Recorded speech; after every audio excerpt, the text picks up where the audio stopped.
Yesu nashimwe. ahimbazwe. Turanezerewe cyane ni ukuri kukwakira kuri Yesu avuge neza official Murakoze cyane. kugira ngo ubwire abantu b'Imana imirimo myiza y'Imana Yego. kandi ubaganirize no ku ijambo ryayo. Yego. Tuguhaye ikaze uratangira usenga Imana Yego. hanyuma ukomeze ku mwami wacu agushyigikira. Imana iguhe umugisha. Murakoze cyane kunyakira. Amazina yanjye nitwa Turikubwimana Felicien, mbarizwa mu itorero rya ADEPR paruwase ya Tumba, ururembo rwa Gicumbi, umudugudu cyangwa se itorero rya Kiri. Ndi umugabo ndubatse, mfite umugore n'abana. Yesu aduhana umugisha. Reka dusenga Imana hanyuma rero tuganire ku ijambo ry'Imana. Uwiteka Imana yacu, Data wa twese uri mu ijuru, izina ryawe niryubahwe, ubwami bwawe nibuze, ibyo ushaka bibaho mu isi nk'uko biba mu ijuru. None uyu munsi ubasha bwari bwo butuganza kuko watuyoboye kandi ukaturinda, turabigushimiye. Izina rya Yesu Kristo, umucunguzi, umukiza, umwami w'abami, nirabwe icyubahiro ku bwacu. Muri uyu mwanya tubonye, dushimye izina ryawe Kristo ngo dushoboze kugira ngo tubashishwe, dushobozwe nawe Mwuka Wera azabane natwe, kugira ngo ibyo tuvuga ataba ari twe ahubwo ubivugire muri twe. Amen. Ubwiriza abantu iby'agakiza kugira ngo twese tunyurwe nawe. Tangirana natwe kandi usoze ari wowe udushojereje, kugira ngo byose bibe mu bushake bwawe. Twizeye kandi twambaje dutyo Data wa twese mu izina rya Yesu Kristo. Amen. Bene Data muri Kristo Yesu, turabashimira ko hariho uburyo bwinshi bwo kuvuga izina ry'Imana kandi tukavuga ubutumwa bwiza bwa Yesu Kristo. Muri uyu mwanya ndagira ngo tuvuge ku gakiza, tuvuge ku cyaha, tuvuge uburyo bwiza bwo kuva mu cyaha ukakira Yesu Kristo nk'umwami n'umukiza w'ubugingo bwawe. Icyo nicyo ngira ngo tuvugeho, tuganireho muri uyu mwanya, buri wese mu mwanya we, tutarebye ngo kanaka cyangwa uyu n'uyu, ahubwo turebye ku muntu uwo ari we wese waremwe n'Imana. Imana idufashe cyane. Muri uyu mwanya ndagira ngo tuvuge icyaha ni iki. Icyaha tubwirwa ibyaha, tukumva ngo kwihana, kwatura ibyaha, ariko kwihana icyaha no kucyatura usanga iryo jambo ridakunda kuboneka cyane ahantu henshi muri benshi. Niyo mpamvu ngira ngo kubw'ijambo ry'Imana rituyobora, dusome ijambo ry'Imana mu gitabo cya mbere aricyo Itangiriro, dusome ku gice cya 3, dusomeho twumve uko bimeze, uko ijambo ry'Imana ritubwira. Turasoma duhereye ku murongo wa mbere ku gice cya 3. Inzoka yarushaga uburiganya inyamaswa zo mu ishyamba zose Uwiteka Imana yaremye. Ibaza uwo mugore iti, ni ukuri koko Imana yaravuze iti ntimuzarye ku giti cyose cyo muri iyi ngobyi?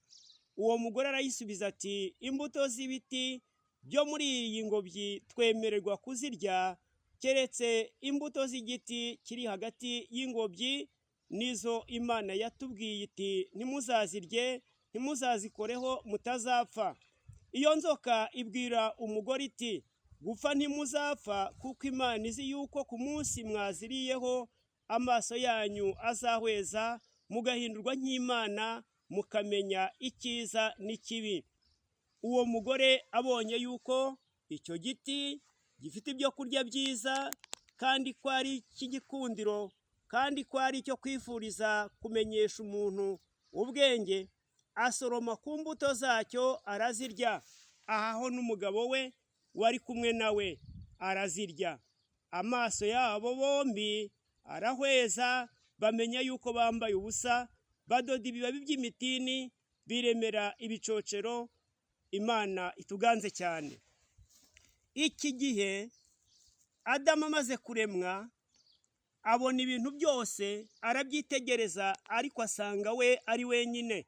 Imana iravuga ngo si byiza ko uyu muntu aba wenyine, imuremera umufasha umukwiriye. Ariko Satani, wa mwanzi wa kera, inzoka, araza yishushanya mu nzoka, ayegera umugore amukoreraho ubushakashatsi cyangwa se aramutata. Akoresha ijambo umunyarwanda yavuze ngo ni ugucacura umuntu, bivuga ngo ni ukumushakamo ikimurimo ukakimenya kandi atarabyiteze. Inzoka imubaza ijambo rivuga ngo ni ukuri koko Imana yababuje kurya imbuto zo muri iyi ngobyi, kandi bari basanzwe ibiti byose nyine barabirya, irabizi ko babirya, ariko Imana yarabibabujije. Kwari ukugira ngo amujijishe, amubaze ijambo riri muri we, amene ibanga yari afite. Aha niho icyaha cyatangiriye rero. Kuvuga icyaha rero tukavuga ibyaha ni amagambo abiri. Icyaha ubwacyo ni Satani, kuko ijambo ry'Imana rivuga ngo niwe nyina w'ibyaha, niwe se w'ibyaha, ngo uhereye kera akora ibyaha. Yohana mu nzandiko ze ku gice cya 3:8 niko yavuze, aravuga ngo ukora ibyaha ni uwa Satani, kuko uhereye kera Satani akora ibyaha. Bivuze ngo rero umuntu ukora ibyaha aba yera imbuto z'icyaha. Ibyaha si cyo kibazo, ahubwo ikibazo ni icyaha kibibyara. Kwihana, turatura tukihana, buri muntu wese akavuga ngo Imana imbabarire, Imana imbabarire. Ariko yavuze ngo Imana imbabarire, akavuga ubusambanyi, akavuga ubujura, akavuga kubeshya, akavuga kwirare, kwibona n'ibindi, abari gukata amashami, abari gutema amashami y'icyaha, ntabwo abari kurandura imizi y'icyaha. Icyo gihe rero birongera bigashibuka. Niyo mpamvu igihe cyose usanga ibyaha umuntu yakoze, icyaha umuntu yakoze cyongera kikagaruka, nuko aba yarakase amashami, agakataho amashami, ariko icyaha kibyara ibyaha ntaho cyagiye, ariko yakagombye kuba yihannye. Ariko Imana iturengere dufashe kugira ngo uyu munsi nge nawe tumenye icyaha icyo ari cyo no kukihana icyo ari cyo. Yohana mu butumwa bwiza bwa Yesu Kristo igice cya 3:16 haratubwira ngo kuko Imana yakunze abari mu isi cyane, byatumye itanga umwana wayo w'ikinege, kugira ngo umwizera wese atarimbuka, ahubwo ahabwe ubugingo buhoraho. Bivuze ngo rero kwakira Yesu Kristo nkuko nawe yabivuze nanone muri Matayo igice cya 6:34 akavuga ngo mubanze mushaka ubwami bw'Imana no gukiranuka kwayo, nibwo ibyo byose muzabyongererwa. Aravuga ngo gushaka ubwami bw'Imana ubushakira muri Kristo Yesu, kuko nta handi buri muri we gusa, nimo bubitse, nimo buhishwe, nimo bugaragarira. Iyo ubushatse niho ububonera. Ubwo bwami bw'Imana iyo ubwakiriye uba wakiriye Kristo Yesu. Haleluya. Noneho Yesu Kristo akinjira muri wowe, akinjiza mu bwami bwe, ubwo bwami bwa Data wa twese uri mu ijuru. Iyo bumaze kwinjira muri wowe, iyo bumaze kwinjira mu muntu, bwimura ubwami bwa Satani. Iyo ubwami bwa Satani bwimutse, bivuze ngo cya giti kirarandutse, ntago kizongera kwera imbuto ukundi, kuko ikibyara izo mbuto cyamaze kurandurwa. Imana idufashe kandi Imana iduhe kubyumva neza, Mwuka Wera bidusobanurire kurushaho. Icyaha ni Satani, ibyaha twihana tubona ni imbuto z'icyo cyaha kiba kirimo kera, noneho izo mbuto zikagenda ziba uruhererekane. Ariko uzibyara, ikizibyara, ikituma zibaho ni igishyitsi, ari we Satani. Imana idufashe idushoboze kurimbura icyo gishyitsi, twimitse ubwami bwa Kristo muri twe. Bene data, kubera iyo mpamvu byatumye dukomeza kugenda uko tugiye gusenga twihannye ibyaha, uko tugiye gusenga twihannye ibyaha, ariko kubera ko tutaranduye igiti n'imizi yacyo, twebwe duhora dukata amashami. Abagabo bakata amashami, abagore bakayakata, abasore bakayakata, abakobwa bakayakata, ariko Umwuka Wera ze adushoboze kwimika ubwami bwa Kristo, bwimure ubwami bwa Satani. Noneho bya byaha dusigare turi muri rwa rugamba umuririmbyi yavuze w'108, aravuga ngo mu ntambara ndasana n'ibyaha, mfite umugaba ni umwami Yesu, nituba hamwe nzahora nesha. Urwo rugamba rero ni ugukurikiranwa na wa mwanzi twamaze kwimura. Bwa bwami twimuye bwimutse muri twe busigara buhiga umuntu. Yesu yaravuze ngo iyo dayimoni avuye mu muntu ngo arazerera, ngo ariko aragenda akagaruka akaza gusura ya nzu yabagamo, yasanze ikubuye neza nta kindi kintu kirimo, ngo azana abandi badayimoni 7 bamurusha ububi, ngo ibya nyuma by'uwo muntu biba bibi kurusha ibya mbere. Icyo nicyo kivuze ko rero bwa bwami buraduhiga. Haleluya! Bwa bwami buraduhiga bukadushakashaka kugira ngo bwongere bugaruke bwinjire, ariko iyo twamaze kurandura icyo giti n'imizi yacyo burashakisha bukabura aho bwinjirira, kuko Yesu yaravuze ngo nimuba hamwe nanjye ntacyo muzaba. Imana idufashe kandi Imana ikomeze kutugira neza. Bene data bashiki banjye, ndabingingira kugira ngo twimike ubwami bwa Kristo, twimure ubwami bwa Satani muri twe. Kubw'icyo byatumye tugira amateraniro tugiye tugira, yaba ayo mu cyumba cy'amasengesho, yaba ayo mu biterane, yaba amateraniro rusange nk'uko tubikora, ariko wajya kureba ugasanga umusaruro uvamo ntabwo uboneka, ahubwo Yeremiya akatugaya. Reka dusome Yeremiya igice cya mbere turebe kugira ngo twumve neza icyo Yeremiya yatugaye.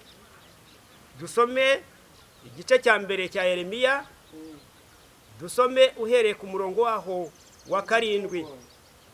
Ariko Uwiteka arambwira ati, wivuga uti ndi umwana, kuko abo nzagutumaho bose uzabasanga, kandi icyo nzagutegeka cyose nicyo uzavuga. Ntukabatinye, kuko ndi kumwe nawe kugira ngo nkurokore, niko Uwiteka avuga. Murongo w'9, Uwiteka ahera kurema icyo nagushyiriyeho, icyatumye nkurema, icyo nashakaga, icyo nshima ko unkorera, nuko ugomba kugenda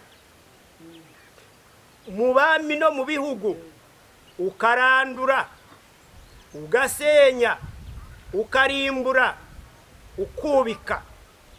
Ibi ngibi ni bya byaha birushaho kugenda biza, ariko ngo twakagombye kuba tubirimbura, twagombye kuba tubisenya, twagombye kuba tubirandura, twagombye kuba tunabyubika, kugira ngo nyine bwa bwami budakomeza kugira imbaraga zo gukora.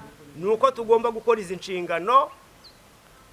Aho ugomba gusenya ugasenya, aho ugomba kubika ukubika, aho ugomba kurimbura ukarimbura, aho ugomba kurandura ukarandura. Ageze ku gice cya 8 n'umurongo waho, igice cya 7 n'umurongo waho wa 8, abivuga neza, asobanura uburyo tutitaye kuri izi nshingano, noneho ahubwo dukomeza kwimika bwa bwami bukomeza gukora. Noneho tugiye mu materaniro aratugaya, dore mwiringira amagambo y'ibinyoma atagira akamaro. Mbese mwakwiba, mukica, mugasambana, mukarahira ibinyoma, mukosereza Bayali imibavu, mugakurikira izindi mana mutigeze kumenya, maze mukaza kumpagarara imbere muri iyi nzu yitiriwe izina ryanjye, mukavuga muti turakijijwe, ariko ari ukugira ngo mubone uko gukora ibyo bizira byose. Iyi nzu yitiriwe izina ryanjye mbese ihindutse isenga y'abambuzi mu maso yanyu. Dore nge ubwanjye narabibonye, ni Uwiteka Imana yacu ivuga. Kuko tutashenye, kuko tutarimbuye, kuko tutubitse, kuko tutaranduye byose ngo byose tubikureho nk'uko inshingano iri, ahubwo turabireka birakura. Nuko tukabiterana, tukajya mu materaniro buri wese azanye ibye abifite, ariko ngo tuza mu nzu y'Imana ibyo byose tubifite, ngo twarangiza tukavuga ngo turakijijwe. Kandi kwakira agakiza ari ukwimika ubwami bwa Kristo, akimura ubwami bwa Satani, kugira ngo imirimo ya Satani ishire muri twe, ibure burundu. Ndetse Imana iturengere cyane. Bene data bashiki banjye, ikibazo cyakomereye aha, noneho birushaho biranakomeza. Yuda nawe aratubwira, anatugira inama, ariko uburyo yabivuzemo ni uko yabonye byinshi byari byaramaze kugaragara. Yuda aravuga ati, igice cyaho ni kimwe, umurongo waho wa 4, kuko hariho bamwe baseseye muri mwe rwihishwa, bagenewe kera gucirwaho iteka, n'abantu batubaha Imana, bahindura ubuntu bw'Imana yacu isoni nke, bakihakana Yesu Kristo ari we wenyine databuja n'umwami wacu Yesu. Imana idufashe cyane, kandi Yesu atugirire neza, Mwuka Wera abane natwe. Ndagira ngo mwene data mushiki wanjye iki kintu cyumve neza. Abaseseye ni bande, kandi ngo baseseye rwihishwa. Ni ukubera ko aho utaranduye wagombaga kurimbura, aho utarimbuye wagombaga kurimbura, aho utubitse wagombaga kubika. Ibyo byose waretse, ibyo byose utakoze bigira ingaruka, bikaza mu materaniro. Noneho mu materaniro Satani yoherezamo intumwa ze, nazo ziza ziseseye, zizana ibyazo, zizana imiterere yabo. Imiterere yabo yatugizeho ingaruka mu buryo bwinshi. Abaseseye rwihishwa bakoze byinshi.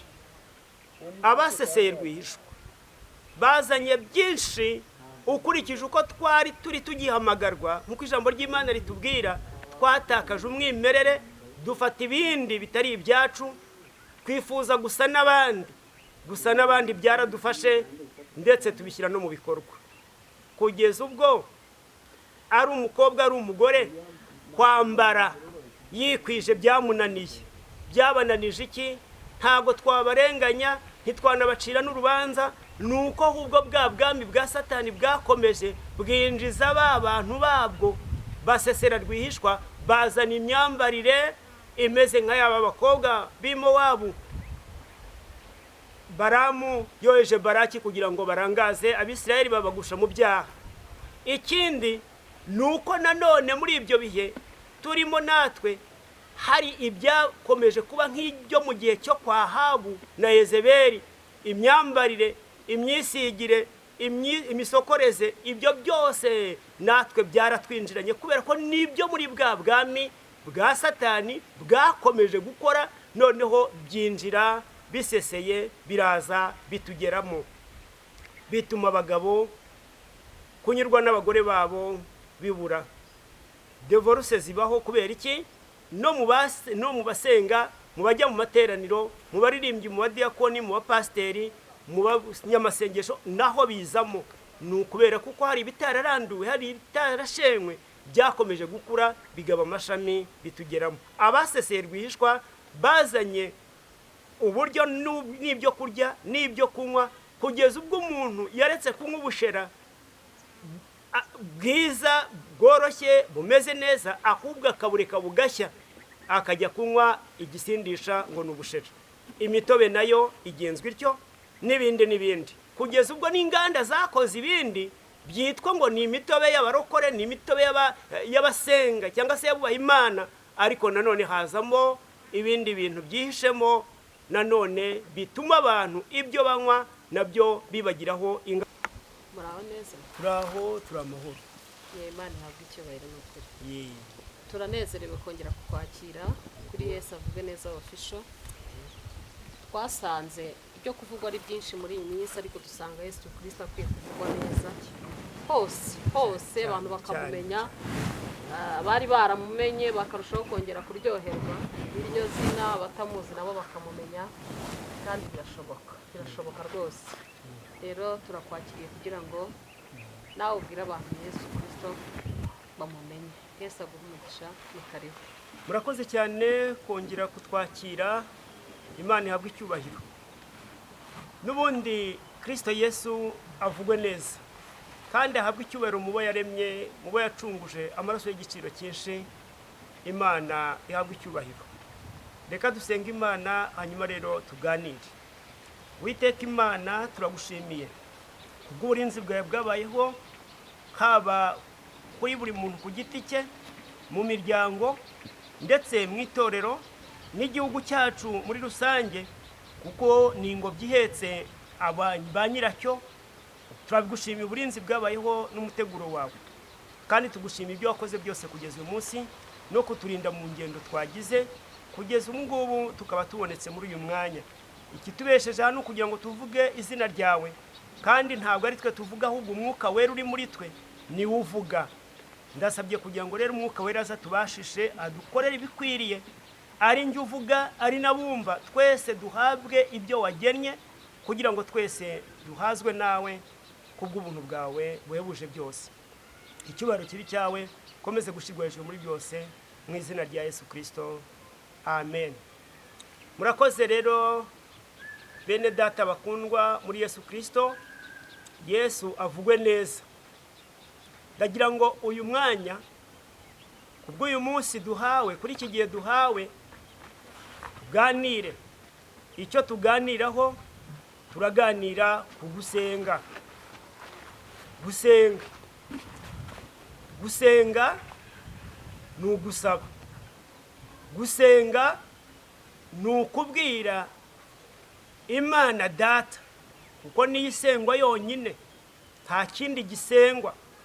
Gusenga iyo habayemo kuba ngo ni ugusenga Imana, ibindi byose iyo bihawe uwo mwanya bigasabwa, bigasengwa, bikingingwa, bigashakishwa ngo bigire ikindi bikora, biba bibaye bigirwamana. Ariko iyo gahunda, uwo murimo ukorerwa mu Mana, ukorerwa Imana. Gusenga Imana.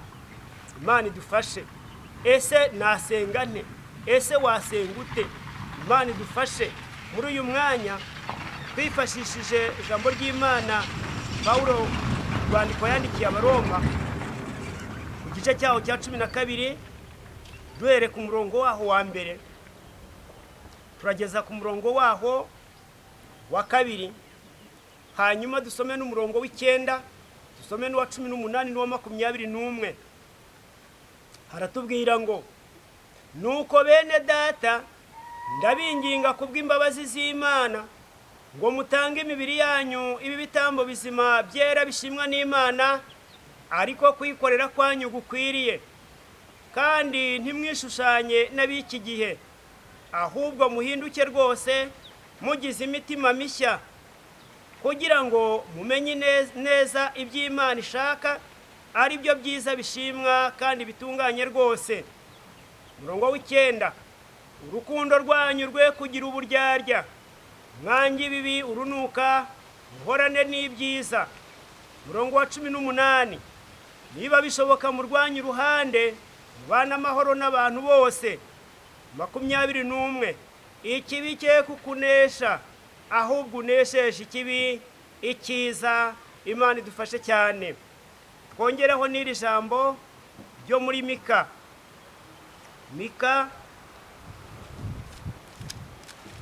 igice cyaho, Mika igice cyaho cya 6, umurongo waho w'8, aratubwira ngo, yewe mwana w'umuntu we, yakweretse icyiza icyo ari cyo cy'Uwiteka gushakaho ni iki? Gukora ibyo gukiranuka no gukunda kubabarira no kugendana n'Imana yawe wicisha bugufi. Imana itugire neza cyane. Yesu nashimwe. Iminsi yo gusenga, ibihe byo gusenga, kwihererana n'Imana, kubana n'Imana, kubwira Imana ibyacu, ni umurimo ukomeye. Ni umurimo usaba imbaraga, ni umurimo usaba ubwitange, ni umurimo usaba kugira ibyo urekura, kugira ibyo usiga, kugira ibyo ureka, kugira ibyo wigomwa, ukabona kuwinjiramo. Gusenga ntibigira igihe. Gusenga ni uburyo buhoraho ibihe byose, aho uri hose. Nta nijoro, nta kumanywa, nta mu gitondo, nta nimugoroba. Ahubwo gusenga ni uburyo busa no guhumeka. Haleluya. Uko duhumeka umwuka winjira usohoka, byakagombye kuba bisa naho ari turasohora amagambo twakira ndi ayo dusohora avuga Imana, abwira Imana, n'Imana nayo ikongera ikagarura ndakatwinjiramo. Nibwo buryo bwo gusenga. Naho gutegura ngo nzasenga iki gihe n'iki, burya biba bibaye ibindi, kuko muri iki gihe utabirimo ubura ahandi. Gusenga bitubanisha n'Imana neza.